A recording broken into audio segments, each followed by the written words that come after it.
کیا کبھی ہم نے اپنے بچوں کے ساتھ، کیا ہم نے کبھی اپنے اسٹاف کے ساتھ، کیا ہم نے کبھی اپنے رفقا کے ساتھ یہ بات کی کہ بھائی کبھی کوئی غلطی ہو گئی ہے تو معاف کر دینا، مجھ سے حق نکلتا ہو تو لے لینا؟ ارے ہمیں تو پتا ہوتا ہے کہ ہم نے کسی کا دل دکھایا ہے، ہم تو جانتے ہوتے ہیں کہ ہم نے کسی کو ڈانٹا ہے، مگر ہمیں لگتا ہے میں سیٹ ہو کر اپنے نوکر سے معافی مانگوں، میں شوہر ہو کر اپنی بیوی سے معافی مانگوں، ایک غریب انسان سے معافی مانگوں۔ آج خدا کے واسطے یہ بدلاؤ لے کر جاؤ، اپنی زندگی میں یہ تبدیلی لے کر جائیے کہ ہم نرم ہو جائیں، ہم معاف کرنے والے ہو جائیں، ہم بدلے کو چھوڑ دیں، اور اگر زندگی میں کسی کا دل دکھایا ہے تو دنیا ہی میں اس کا حق ادا کر دیں، ورنہ قیامت کے دن ادا نہیں کر سکیں گے۔ ایک بار نبی پاک علیہ السلام نے صحابہ کرام سے ایک سوال کیا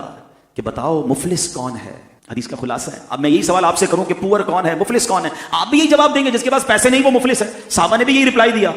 مگر نبی پاک نے جو اس کی انٹرپریٹیشن کی نا، امیزنگ۔ سنو، آقا فرماتے ہیں مفلس میری امت میں وہ ہے جو قیامت کے دن نماز، روزے اور زکوٰۃ لے کر آیا، اور یوں آیا، یعنی اس حال میں آیا کہ اسے گالی دی، اس پر تہمت لگائی، اس کا مال کھایا، اس کا خون بہایا، اسے مارا، یعنی اتنے سارے ظلم کر کے آیا ہے، لیکن روزے بھی ہیں، نمازیں بھی ہیں، زکوٰۃ بھی ہے، حج بھی ہے۔ اے سنو حاجیوں، اے روزہ داروں، نمازیوں، سنو، اگر دل ٹوٹ رہے ہیں، حق دبایا جا رہا ہے، حق تلفی ہو رہی ہے، لوگ آپ سے پریشان ہیں، آقا فرماتے آئے گا اس حال میں کہ نیکیاں بڑی ہیں مگر لوگوں کا دل بھی دکھایا ہے، مال بھی دبایا ہے، خون بھی بہایا ہے۔ آقا فرماتے وہ لوگ کھڑے ہو جائیں گے اور اللہ سے عرض کریں گے مولا ہمارا حق دلا۔ اچھا، اس قیامت کے دن پیسوں کا تو بیپار نہیں ہوگا نا کہ کسی سے 5 لاکھ لیے ہوئے تو قیامت کے دن چیک بنا کے اسے دے دیں گے، اب نیکیوں کا کاروبار ہوگا، یعنی اب اس شخص کو، بندے کو اپنی نیکیاں دینی پڑ جائیں گی مظلوموں کو۔